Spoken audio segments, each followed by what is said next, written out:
Ingatlah hari ketika itu orang-orang zolim menggigit dua tangannya. Seraya berkata, aduhai kiranya dulu aku mengambil jalan bersama-sama Rasul. Quran Surat Al-Furqan ayat 27.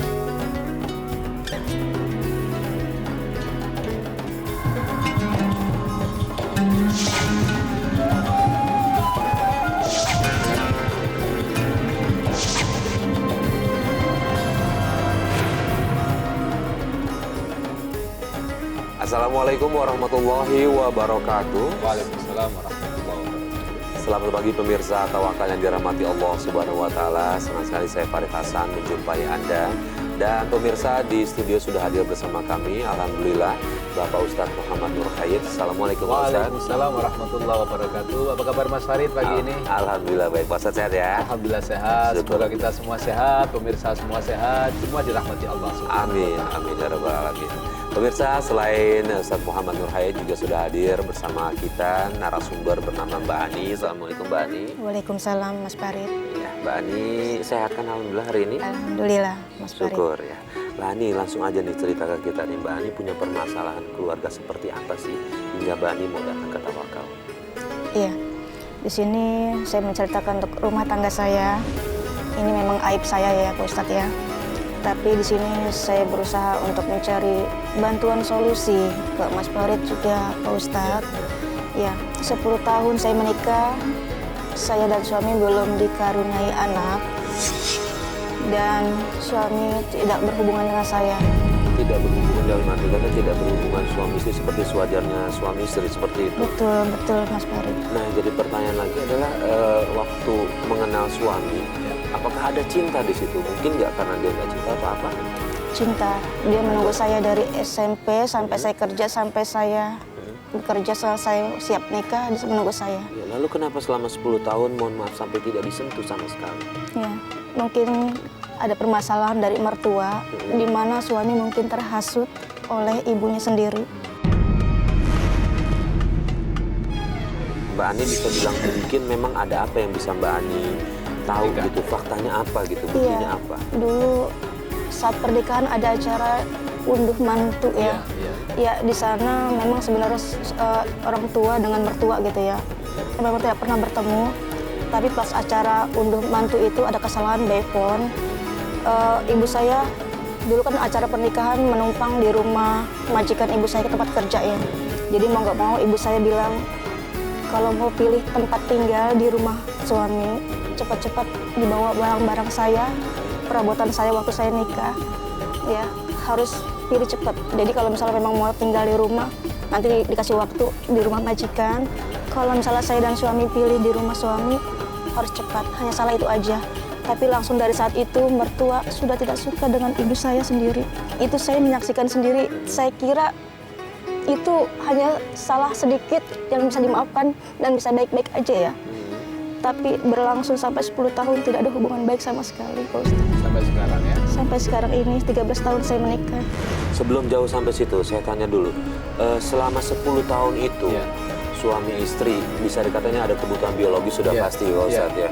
Cuma Mbak Ani sempat nanya nggak sih ke suami kenapa nggak menyentuh Mbak Ani sama sekali? Iya, saya nggak nanya juga ya karena malu ya, sensitif sekali untuk seorang perempuan ya. Tapi di sini memang suami nggak mau deket sampingan. Kalau mau tidur itu didekatin itu nggak bisa. Mereka selalu pergi menghindar. Saya hanya malu sendiri, coba diam sendiri. Tapi ini berlangsung selama 10 tahun, 11 tahun sampai saya punya anak.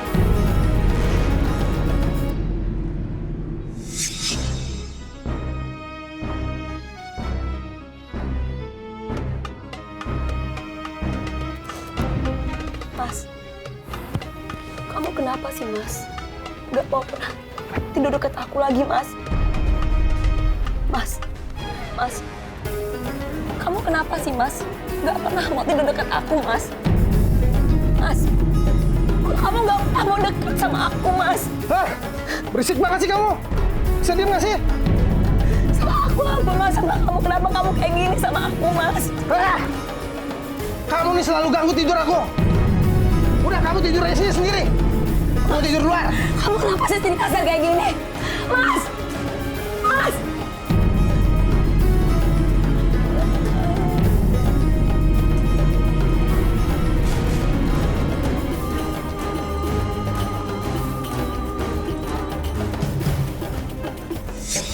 Ustadz, jadi pertanyaan adalah dalam Islam sendiri Pak Ustadz, istri punya hak nggak sih Pak Ustadz untuk menuntut kebutuhan biologisnya? Ya, Mas Farid dan pemirsa Tawakal yang dirahmati Allah, ceritanya Mbak Ani ini adalah pelajaran penting untuk kita bahwa hubungan berkeluarga itu harus didasari oleh komunikasi yang baik.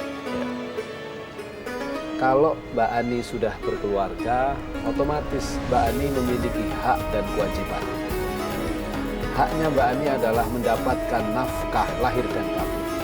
Sehingga nafkah itu boleh untuk diminta, namanya itu hak. Kalau hak tidak dipenuhi, Mbak Ani boleh menuntut kepada suami.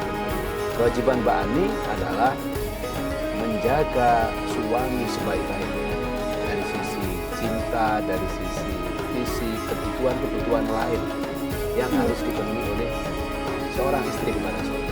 Jadi timbal balik antara suami istri ini harus terkomunikasikan dengan baik.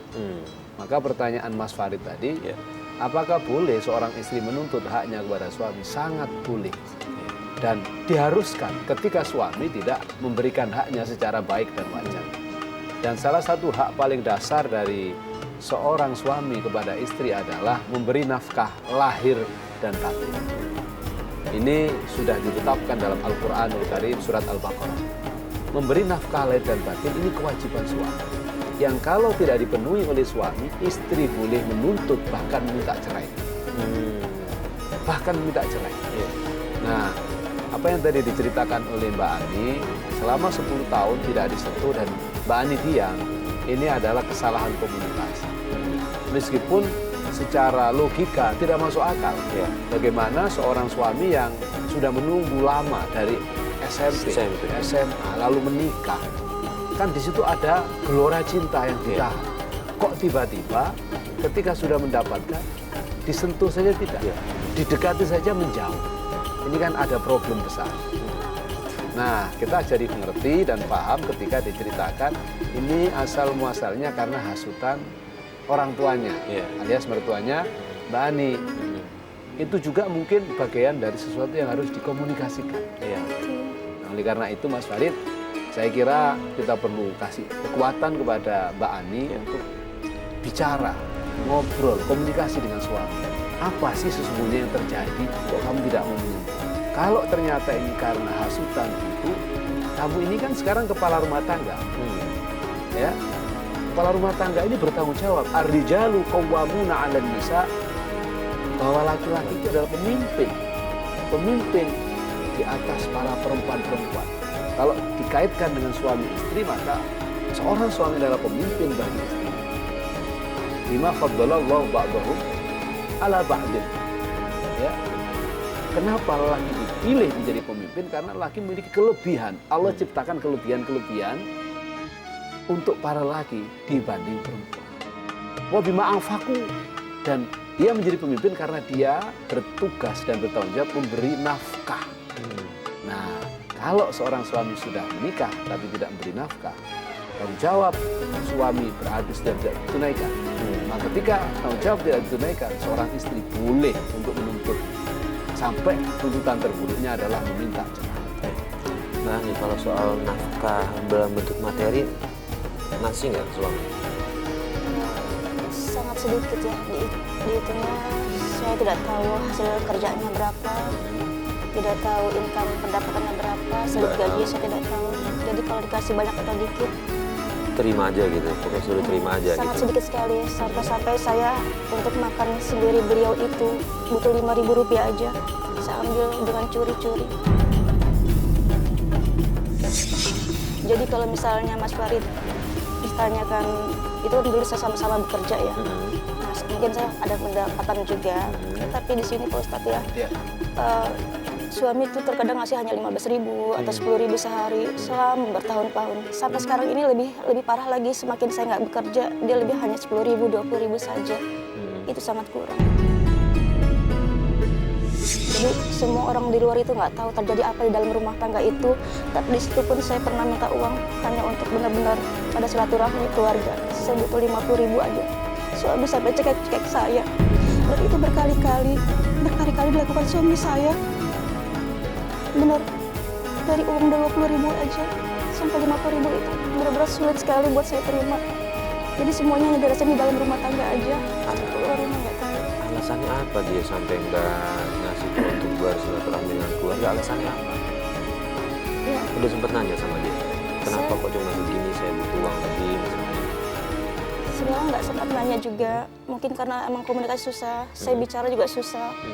Dia sama sekali nggak peduli. Jangankan selama 10 tahun itu bisa berhubungan badan ya, senyum aja nggak pernah. Demi Allah, Rasulullah nggak pernah senyum. Saya mau tanya juga bingung, saya mau keluar rumah juga bingung. Saya minta uang atau saya curi untuk demi masaknya aja. Kalau ketahuan 5.000 rupiah aja untuk beli sayuran, pasti marahnya habis saya. Mungkin tetangga yang lebih dengar-dengar, tapi saya keluar saya bisa senyum seperti tidak ada apa-apa. Ada nggak kaitannya perlakuan suami sama mungkin nih perlakuan Mbak ke keluarga Mbak gitu, ada kaitannya nggak perubahan sikap dari dia? Ya mungkin setelah waktu ibu saya meninggal ya, itu baru saya tahu dengan 10 tahun tidak pernah senyum sama sekali. Dia tunjukin senyum indahnya waktu setelah selesai pemakaman mama saya. Itu dia bilang, saya lega, kata suami, saya lega ibu Yahir meninggal. Saya nggak pernah ikhlas mama ke rumah dia. Saya nggak pernah ikhlas mama memberikan uang mama sendiri ke ibunya sendiri. Suami bilang suami nggak pernah ikhlas memberikan uang yang mungkin uang suami diberikan ke ibu saya sendiri. Itu saya kaget, saya nggak pernah tahu kalau suami saya seperti itu. Selama ini hanya diam. Saya tidak pernah tahu kalau dia nggak pernah ikhlas. Dan terjadi selama 10 tahun mama saya meninggal. Itu saya baru tahu jawabannya dengan dia senyum setelah pemakaman mama saya pulang pemakaman. Saya baru tahu sama sekali. Demi Allah Rasulullah. Jadi saya ada rasa bersalah Pak Ustadz. Apakah uang itu yang pernah saya berikan dari uang sendiri pun atau dari suami iya kan, dari sisa uang makan. Apa berkah buat mama saya selama hidupnya? Berkah nggak untuk kakak saya selama hidupnya? Selama itu saya belum pernah tahu kalau dia tidak suka. Gimana ya Pak Ustadz? Jadi suaminya nggak ikhlas uang yang diberikan ke istrinya, dikasih ke keluarganya. Nah itu juga yang jadi mungkin jadi pemicu untuk suaminya nggak mau menyentuh karena nggak ada komunikasi yang baik gitu, dan Pak Ustadz. mungkin akumulasi kemarahan. Iya. Ya, jadi akhirnya suaminya bersikap begitu dingin. Iya, tapi kalau secara adab, secara etika ini nggak baik kalau menurut sangat saya. tidak baik. Tidak hanya dalam konteks etika hubungan personal antara manusia sebagai makhluk sosial, tetapi juga ini sangat tidak baik dalam pandangan agama. Saya ingin menjawab pertama dari apakah uang yang diberikan kepada orang tua yang tidak diridhoi oleh suami itu tidak berkah?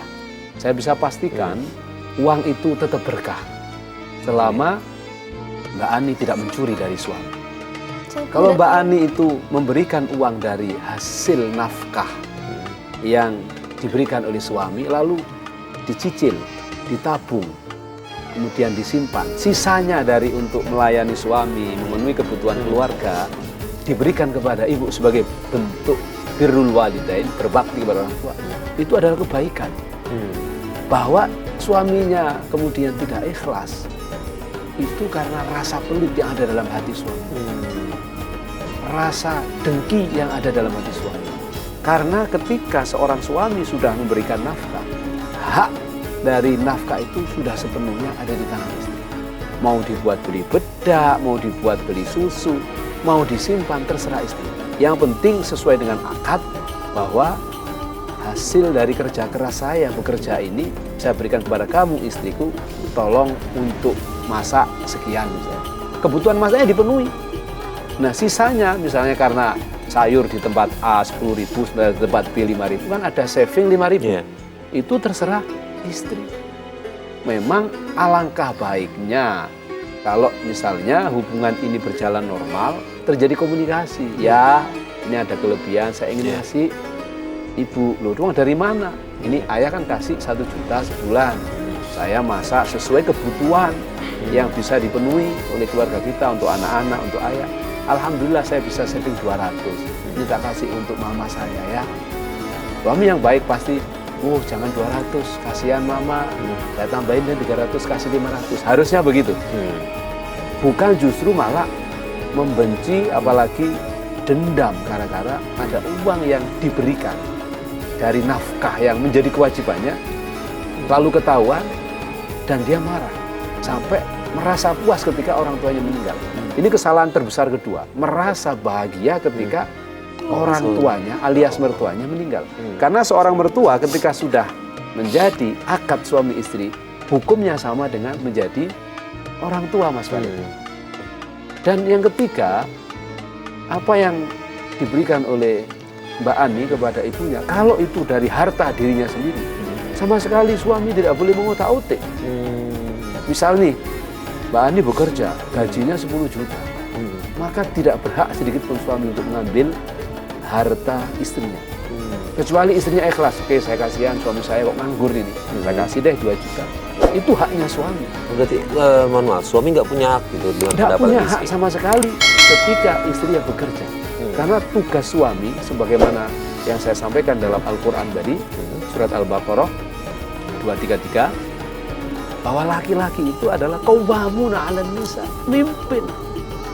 Yang kalau sudah terikat hubungan suami istri, maka suami bertanggung jawab penuh terhadap kebutuhan istri. Karena ketika suami sudah menikah dengan istri, tidak hanya nafkah lahir dan batin, Mas Farid, tapi sholatnya istri harus di-cover. Kalau istri tidak sholat, dia harus diingatkan. Tapi kalau dibiarkan, dosanya istri yang nggak sholat akan ditanggung oleh suami. Dan seterusnya, termasuk istri yang tidak pakai jilbab, yang tidak menjaga lisannya, tidak menjaga farjinya, ya, tidak menjaga kehormatannya. Kalau dibiarkan oleh suami, maka dosa yang dilakukan oleh istri akan ikut ditanggung oleh suami. Itu Mas Farid.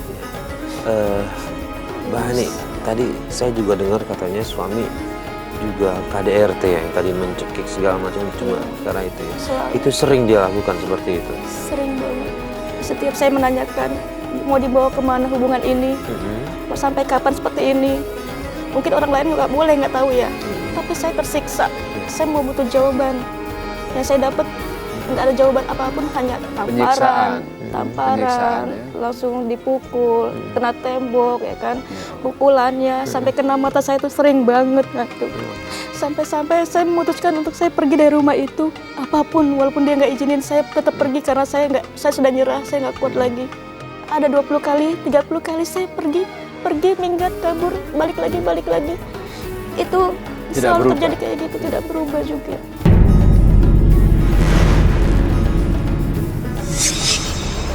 Mas, aku bikin kopi buat kamu, Mas. Mas, aku mau ngomong sama kamu, Mas. Aku ini lagi sibuk ya. Jangan ganggu. Aku cuma mau ngomong serius sebentar aja, Mas, sama kamu, Mas. Tolong, Mas. Kamu mau ngomong apa?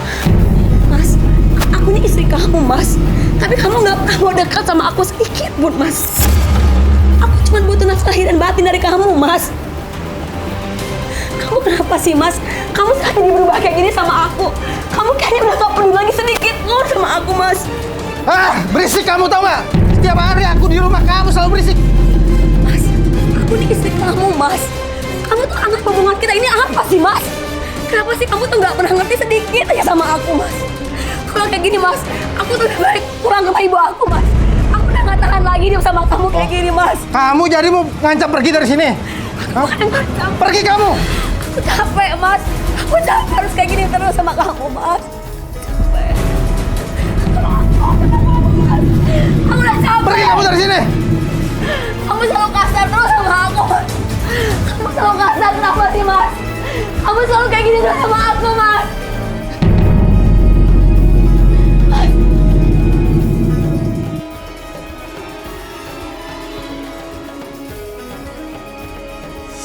Kenapa Mbak Ani tidak meminta cerai misalnya untuk menjaga keselamatan diri Mbak Ani dan keluarga dan anak-anak? Iya. Kan Mbak Ani berhak misalnya ketika nafkah lahir dan batin tidak dipenuhi, malah disiksa dengan KDRT. Mbak Ani kan bisa untuk sudah selesai saja sampai sini. Buat apa hubungan ini kalau hanya untuk saling menyakiti? Bukankah tujuan menikah itu adalah untuk saling mencintai dan menyayangi? Wa min ayatihi an khalaqalakum min anfusikum azwajan litaskunu ilaiha wa ja'ala bainakum mawaddatan warahmah. Jadi tujuan menikah itu untuk menjadikan hati kita tentram, tenang dan bahagia. Dan mawaddah warahmah, penuh dengan cinta dan kasih sayang. Nah, kalau tujuan menikah itu tidak terpenuhi, Islam membolehkan untuk firaq, untuk pisah, untuk divorce. Meskipun itu dalam Islam memang perkara yang dibenci. Tapi kalau konteksnya seperti Mbak Ani, disiksa, dizolimi, tidak dinafkahi, itu menurut saya justru lebih baik untuk Mbak Ani firaq dalam arti mencari kehidupan yang lebih baik. Karena Islam sangat menjaga 5 hal dalam kehidupan di dunia ini. Salah satu dari 5 hal itu adalah hifdzun nafs, menjaga jiwa. Oleh siapapun, diri kita harus menjaga jiwa kita. Jiwa itu, nafs itu maknanya ya lahir batin. Jangan sampai kita hidup, kita tersiksa, terlukai, apalagi hatinya tersakiti.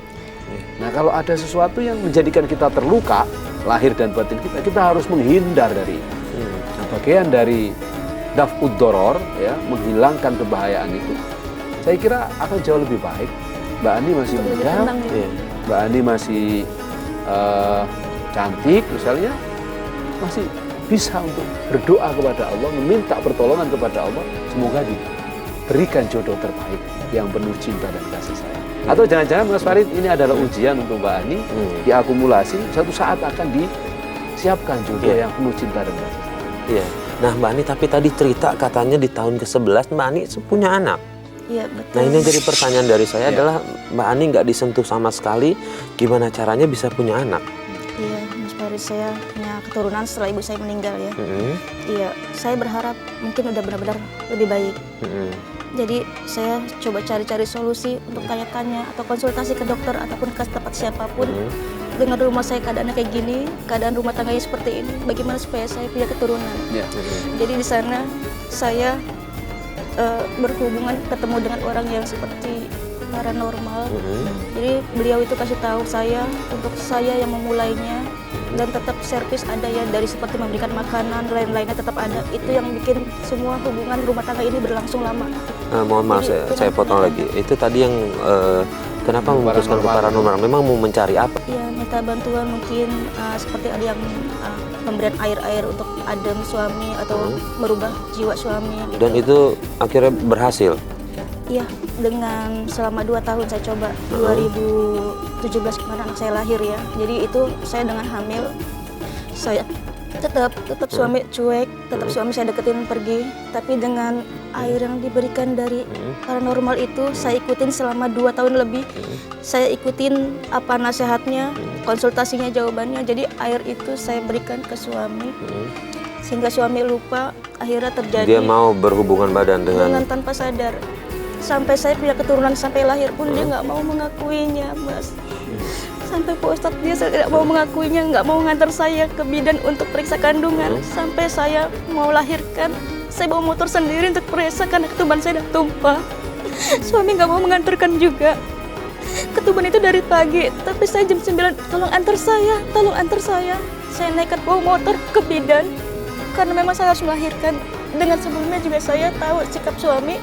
Saya menyiapkan peralatan bayi, dari menyisihkan uang, memberikan alat sendiri, periksa sendiri, konsultasi ke dokter sendiri.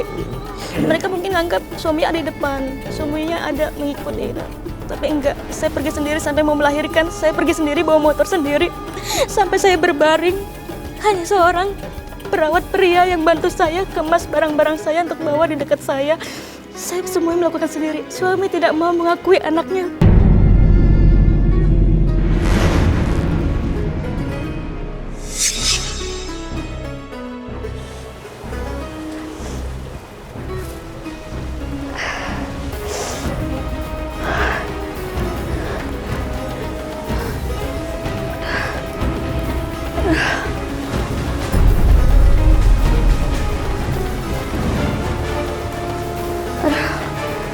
Sakit. Mas angkat masalahnya, Mas.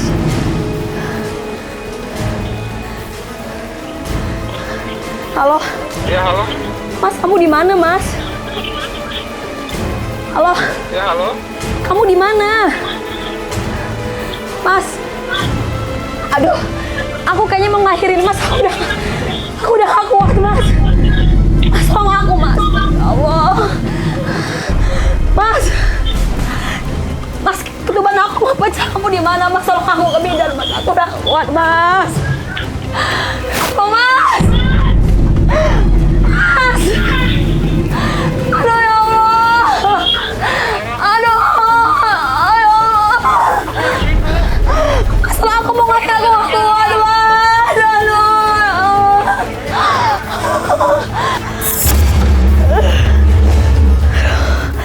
Aduh! Astagfirullahaladzim. Ya Allah, Mbak. Mbak, kenapa ini, Mbak? Ya Allah. Astagfirullahaladzim.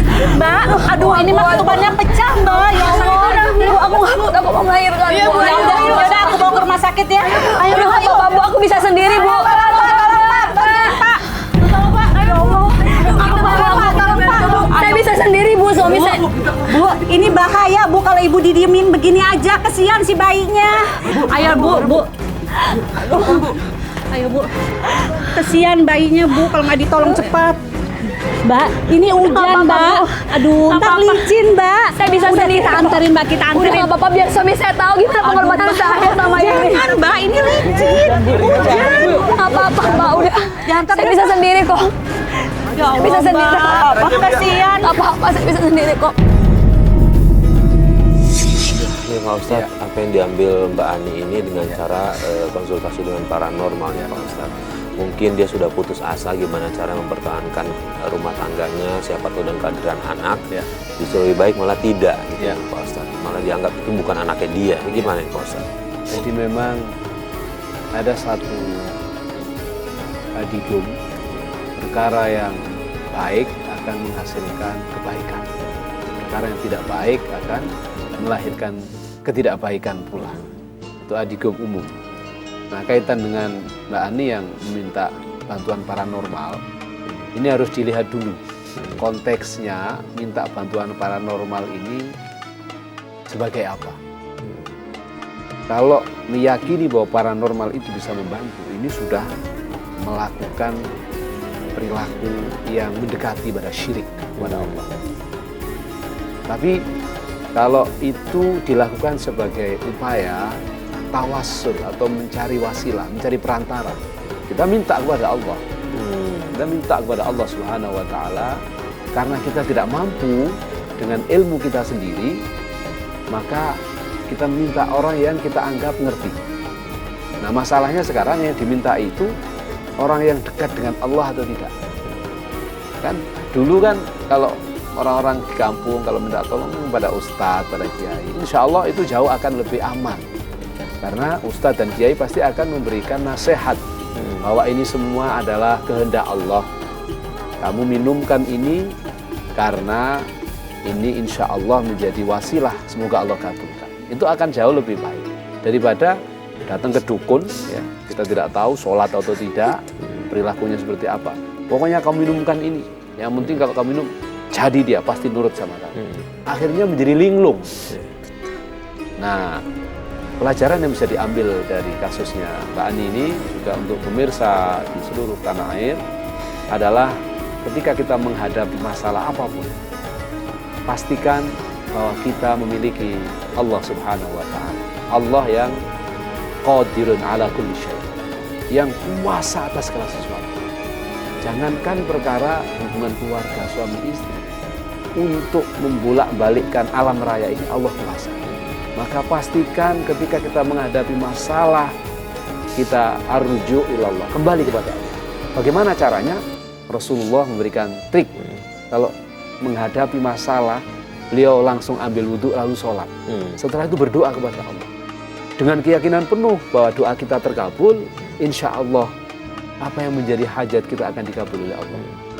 Karena dalam salah satu hadis qudsi Rasulullah SAW bersabda, ana idza dhanni abdi bi lima zakarani. Saya itu, kata Allah dalam hadis qudsi yang diriwayatkan oleh Rasulullah, sesuai dengan persangkaan hambaku. Nah, kalau hambaku menyangka aku itu bisa menyelesaikan masalah, pasti aku akan selesaikan. Tapi kalau hambaku menyangka apa benar ya, apa iya ya, maka yang terjadi adalah kebimbangan dan keraguan. Tidak akan diberikan karena kita sudah meragukan kekuasaan Allah. Maka langkah pertama mulai detik ini, Mbak Ani harus yakin bahwa Allah Subhanahu wa taala yang bisa menyelesaikan. Dekatkan diri Mbak Ani kepada Allah, banyak-banyak baca istighfar. Lebih-lebih sekarang masuk bulan Rabiul Awal, bulan Maulid, perbanyak baca sholawat, perbanyak baca sholawat, sholawat apapun, ya. Sallallahu ala Muhammad, sallallahu alaihi wasallam, sallallahu ala Muhammad, sallallahu alaihi wasallam, boleh. Allahumma sholli ala Sayyidina Muhammad, Allahumma sholli alaihi wasallam, boleh. Dengan lagunya juga boleh. Allahumma sholli ala Muhammad, ya Rabbi sholli alaihi wasallim, Allahumma sholli ala Muhammad, ya Rabbi sholli alaihi wasallim, boleh. Dan saya yakin doa dari paranormal itu tidak akan lebih hebat dari doa sholawat yang Mbak Ani baca ketika menyiapkan makanan, menyiapkan minuman, menyiapkan apapun untuk istri, untuk anak, untuk suami. Termasuk saya dengar anaknya Mbak Ani lagi sakit. Mintalah kepada Allah, minta kesembuhan kepada Allah dengan dibacakan sholawat, terutama di bulan Rabiul Awal. Insya Allah. Jadi kalau paranormal tadi menghasilkan suami yang linglung, Mas Farid, karena memang ada faktor-faktor lain yang digunakan oleh paranormal. Tapi kalau kita minta tolong kepada Allah dengan barokahnya sholawat, dengan barokahnya istighfar, insya Allah Allah yang akan membolak-balikkan hati manusia. Ya muqallibal qulub, tsabbit qulubana ala dinik. Itu doa kita yang selalu dibaca setelah salat. Wahai engkau zat yang membolak-balikkan hati, balikkan hati suamiku. Itu doa yang dibaca setelah sholat. Ya Allah, engkau yang bolak-balikkan hati, balikkan hati suamiku agar dia mencintaiku, menyayangiku dengan sepenuh hati. Insya Allah dengan begitu Mbak Ani akan mendapatkan kebahagiaan. Tapi kalau masih belum berubah, mungkin dia bukan jodoh terbaik untuk Mbak Ani. Mbak Ani, pertanyaan terakhir dari saya, ibadahnya suami gimana sekarang? Seperti jarang ya, kalau maghrib mungkin kalau lagi mau ikut ke masjid, tapi jarang. Tapi terkadang juga nggak sama sekali. Terlihat dari maghribnya aja. Oke. Berarti mungkin PR selanjutnya adalah Mbak Ani memberikan masukan kepada suami atau memberikan tauladan lah setidaknya biar suami tersentuh nih soal ibadahnya. Siapa tahu dengan ibadahnya berkurang, makanya dia hatinya keras nih Pak Ustadz ya. Baik. Dan ini Mas Farid saya tambahin sedikit. Boleh. Perbanyaklah baca Al-Quran. Mbak Ani bisa baca Quran kan? Pokoknya ketika dimarahi sama suami, baca Quran. Baik dalam hati maupun diungkapkan dengan diri. Baca ayat kursi saja. Insya Allah dengan barokahnya ayat kursi, setiap godaan setan yang penuh kebencian, penuh kemarahan akan pudar. Karena ketika ayat kursi dibaca, malaikat akan turun menyertai bacaan ayat kursi. Dah, bismillah, insya Allah. Semoga dimudahkan, Mbak Ani. Pak Ustadz, terima kasih atas semua masukannya. Sama Mas Farid. Mbak Ani juga terima kasih. Ini dengan waktu yang pendek, mudah-mudahan apa yang disampaikan Pak Ustadz Mbak Ani bisa segera amalkan. Insya Allah semuanya menjadi lebih baik lagi. Karena Allah menjanjikan itu. Ya. Baik, terima kasih Pak Ustadz. Sama-sama, Mas Farid. Dan pemirsa, akhirnya sampai di sini Tawakal. Terima kasih atas kebersamaan Anda. Saya Farid Hasan undur diri. Wabillahi taufiq wal hidayah. Wassalamualaikum warahmatullahi wabarakatuh. Waalaikumsalam.